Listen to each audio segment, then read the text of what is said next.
कहानी की शुरुआत होती है एक न्यूक्लियर बंकर से, जहां 3 लोगों का एक परिवार पिछले 301 दिनों से छिपा हुआ था। रे और क्लेयर ने अपनी बेटी जोई को बस 2 रूल मानने को कहा था। पहला कि वो हमेशा शांत रहेगी और दूसरा कि भूलकर भी उस बंकर से बाहर नहीं जाएगी। बंकर के बाहर पूरी दुनिया एक जानलेवा वायरस के फैलने से बर्बाद हो चुकी थी, जिसके बाद सिर्फ वही बच पाए थे।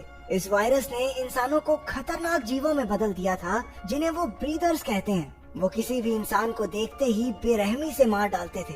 आज से 301 दिन पहले उन्होंने देखा था कि उनके पड़ोसी हड़बड़ी में शहर छोड़कर जा रहे थे। उन्होंने पूछने पर भी कुछ नहीं बताया और जल्दी से निकल गए। पता चला कि एक तेजी से फैलने वाला खतरनाक वायरस उनके शहर किंग्सविल में आ पहुंचा है। इन्फेक्शन के डर से सब लोग अपना घर छोड़कर हाईवे की तरफ भागने लगे, लेकिन रास्ते में ही पुलिस ने सबको रोककर उस इलाके में कर्फ्यू लगा दिया। तभी तो फाइटर जेट्स ने जोरदार बमबारी शुरू कर दी, जिससे लोगों में अफरा तफरी मच गई। रे जल्दी से अपने परिवार को एक स्कूल की तरफ ले आया और इससे पहले कि उन पर भी बॉम्ब गिरता, वो सब एक अंडरग्राउंड शेल्टर में उतर गए। वर्तमान समय में जोई एक बहुत बुरा सपना देखकर अचानक नींद से जागी। सपने में ब्रीदर्स ने बंकर में घुसकर हमला कर दिया था। उसकी माँ ने उसे विश्वास दिलाया कि वो सब सुरक्षित हैं, क्योंकि उसके पिता बाहर नजर रखने गए हैं। रे ने भी वापस आकर उसे समझाया, लेकिन वो बहुत डरी हुई थी। जोई ने खुद सीढ़ी चढ़कर देखा कि दरवाजा लोहे की मजबूत जंजीरों से बंधा हुआ था।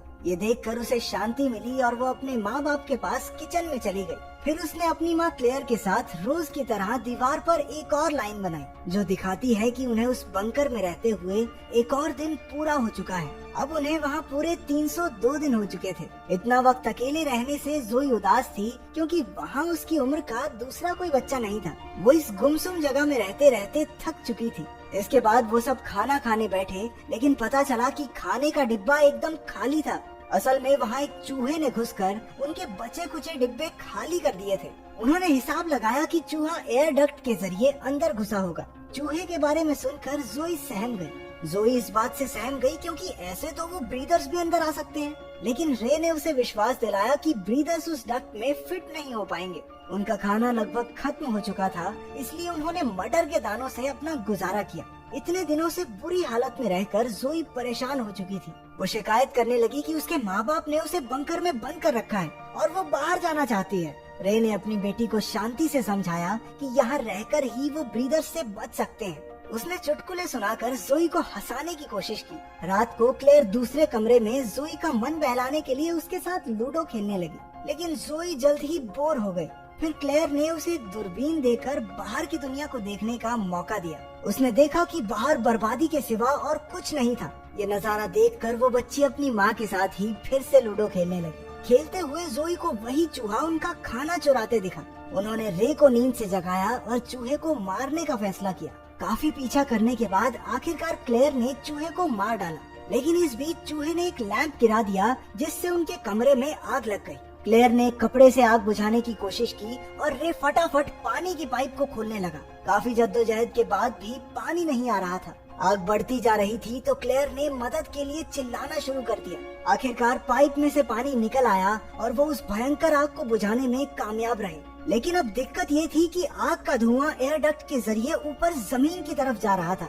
उन्हें एहसास हुआ कि ये उड़ता धुआं जरूर ब्रीदर्स की नजर में आ जाएगा, इसलिए उन्होंने फटाफट बाहर जाकर एयर डक्ट को ढकने का फैसला लिया। जोई के माँ बाप ने उसे वहीं रुकने को कहा और खुद बाहर निकल गए।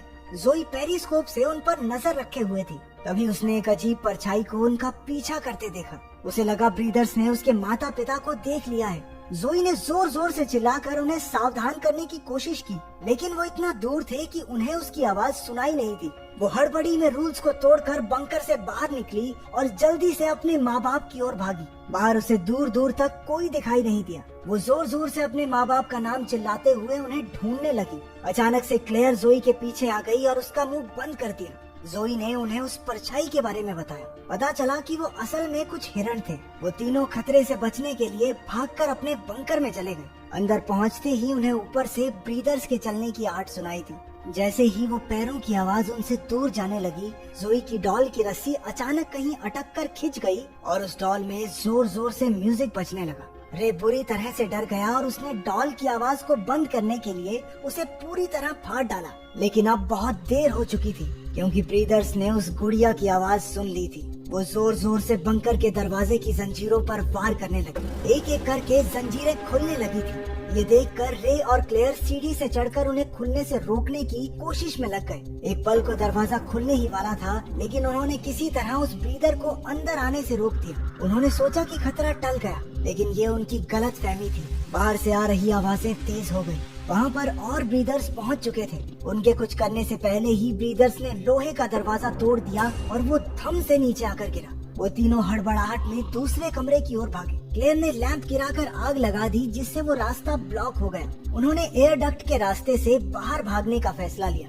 रे की मदद से क्लेयर उस तंग पाइप से बाहर आ गई। ऊपर जाकर उसने देखा कि खुशकिस्मती से वहाँ कोई ब्रीदर नहीं था। रे ने तुरंत जोई को भी पाइप से बाहर निकाल दिया, लेकिन जब उसने खुद बाहर निकलने की कोशिश की तो उस तंग पाइप में वो फिट ही नहीं हुआ। पाइप में फिट होने के चक्कर में रे ने अपने कंधे को भी डिसलोकेट किया, लेकिन उसके बाहर निकलने से पहले वो ब्रीदर्स उस तक पहुंच गए और उसे नीचे खींच लिया। क्लेयर और जोई ने एक जोरदार धमाके में खून के छींटे उड़ते देखे। रे को खोने के बाद वो दोनों टूट गई थी। माँ बेटी अपनी जान बचाने के लिए तेजी से खाली कार से भरे हाईवे की ओर भागने लगी। तभी आसमान में हेडलाइट्स के साथ एक हेलीकॉप्टर दिखाई दिया। वो दोनों उससे बचने के लिए दूसरी ओर भागने लगी, लेकिन जल्द ही उन्हें एक जाल में कैद कर लिया गया। वो वहाँ से बच निकलने के लिए छटपटाने लगी। अंधेरे से निकलते ब्रीदर्स ने उन्हें चारों ओर से घेर लिया। पता चला कि असल में ब्रीदर्स कोई मॉन्स्टर्स नहीं बल्कि अमेरिकन सैनिक थे, जिन्होंने प्रोटेक्टिव फेस मास्क पहना था। तभी अचानक हमें पीछे की कहानी दिखाई जाती है। उनके बॉम्ब से बचकर बंकर में आ जाने के बाद क्लेयर ने अपने परिवार को एक चोट दिखाई जो काली पड़ गई थी। इसका मतलब साफ था कि वायरस उसके शरीर में घुस चुका है।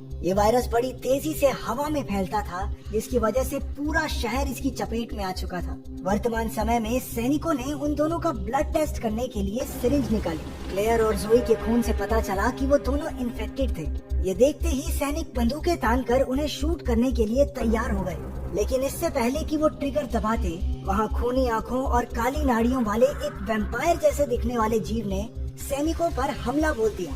ऐसी सुपर ह्यूमन शक्तियों वाला ये जीव कोई और नहीं बल्कि रे था। उसने कुछ सैनिकों को तो मार गिराया, पर बाद में उनकी गोलियों का शिकार हो गया। अब वायरस की असलियत सामने आ रही थी। उनका परिवार ही असल में इन्फेक्टेड था। इतने दिन वो सोचते रहे कि बाहर वाले लोग इन्फेक्टेड हैं, जबकि ब्रीदर्स तो नॉर्मल इंसान थे। हमें पता चला कि इन्फेक्टेड लोग भी एक नॉर्मल जिंदगी जी सकते थे जब तक वो अपना कंट्रोल न खोएं। इसीलिए रे और क्लेयर जोई को हमेशा शांत रहने को कहते थे। बहुत ज्यादा गुस्से या डर की भावनाओं से इन्फेक्टेड लोग अपने दिमाग का कंट्रोल खो बैठते और ताकतवर आदमखोर जीवों में बदल जाते। इसलिए फौज को सभी इन्फेक्टेड लोगों को मार देने के ऑर्डर्स दिए गए थे। रे को मारकर उन्होंने जाल की तरफ देखा, लेकिन तब तक क्लेयर और जोई वहाँ से फरार हो चुके थे। जोई एक गाड़ी में छिपी थी, जबकि उसकी माँ उस वैम्पायर जैसे जीव में बदलने लगी। उसने आसानी से 3 सैनिकों को मार गिराया, लेकिन आखिरी बचे सैनिक ने उसे गोली मार दी। वो क्लेयर का काम तमाम करने ही वाला था कि अपनी माँ को मरता देख जोई भी अपना आपा खो बैठी। उसने तेजी से उस सिपाही का मास्क हटाकर उसे भी इन्फेक्टेड कर दिया। जोई तो उसे मारना चाहती थी, लेकिन क्लेयर ने उसे रोकते हुए समझाया कि उसके लिए सबसे बड़ी सजा यही होगी कि वो भी ये शापित जिंदगी जिए। आखिरकार वो दोनों रे के पास पहुँचे, जो अपनी आखिरी सांसें ले रहा था। उन्होंने रोते बिलखते एक दूसरे को अलविदा कहा। कुछ पलों बाद उन्हें एक और हेलीकॉप्टर आता दिखाई दिया और वो दोनों तुरंत एक अंडरग्राउंड सुरंग ढूंढकर उसमें छिप गई। वहाँ उन्हें अपने पड़ोसी का बेटा सैम मिला, जिनको उन्होंने वायरस की शुरुआत में भागते देखा था। सैम उन्हें अंडरग्राउंड सीवर सिस्टम की ओर ले गया, जो असल में बाकी बचे इन्फेक्टेड लोगों का ठिकाना था।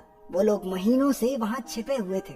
क्लेयर और जोई को आखिरकार अपने जैसे लोग मिल गए और उन्होंने उनके साथ ही रहने का फैसला लिया। अंत में क्लेयर ने अपनी काली खूनी आंखों से सूरज को देखा और टनल का दरवाजा बंद कर दिया।